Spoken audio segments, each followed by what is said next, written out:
What corporate policy did you find a loophole in that saved you thousands? My gym had this ridiculous cancellation policy where you needed to give 90 days notice and pay a $200 termination fee. Plus, you could only cancel in person at the original location where you signed up. I'd moved across the country for a new job, and flying back to cancel a gym membership was insane. The membership director, Janet, was basically a human brick wall. She'd perfected the art of making cancellation impossible. Policy is policy, she'd say with a smug smile. We can't make exceptions or everyone would want them. She'd already collected thousands in termination fees from people who gave up fighting the system. After she quoted me $800 total, $200 fee plus 3 months of payments while I waited out the notice period, I was furious. That night, instead of accepting defeat, I did something most people never do. I actually read my membership contract. All 47 pages of mind-numbing legal text. At 3 a.m., exhausted and caffeinated, I found gold buried on page 23. Membership obligations are suspended during any period when member cannot access primary enrolled location due to temporary facility closure. It seemed designed for renovations or emergencies, but the language was beautifully vague. The next morning, I called the health department and filed a complaint about concerning hygiene conditions at my original gym location. Nothing serious, just suspicious odors from the locker room and possible mold near the pool area. 2 days later, they shut down the gym for routine health inspection and deep cleaning. I immediately called Janet. I'd like to suspend my membership payments while my enrolled location is temporarily closed, I said sweetly. According to page 23 of the contract, my obligations are suspended during facility closure. Her confident tone evaporated. That's for emergencies and renovations. This is just a cleaning. Is the facility currently accessible to members? I asked. Well, no, but then according to our contract, my membership is suspended. Would you like me to read you the exact clause? The silence stretched for 30 seconds. I need to consult with legal, she finally muttered. 3 days later, my gym mysteriously reopened, but I'd already won. During those 3 days of suspension, I'd researched every gym regulation in the state. Turns out there's a consumer protection law requiring gyms to offer prorated cancellations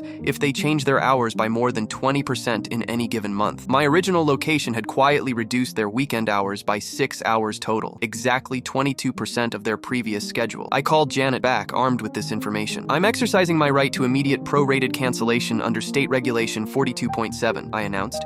The reduction in weekend hours triggers the Consumer Protection Clause. How did you even? She started, then stopped. Fine, what do you want? Full cancellation, effective immediately, with a refund of this month's payment since I couldn't access the facility during the health closure, I replied. And obviously no termination fee since this falls under the consumer protection exemption. Not only did I get out of the contract, I got an $89 refund. Janet's parting words were, in 15 years, nobody's ever actually read that contract.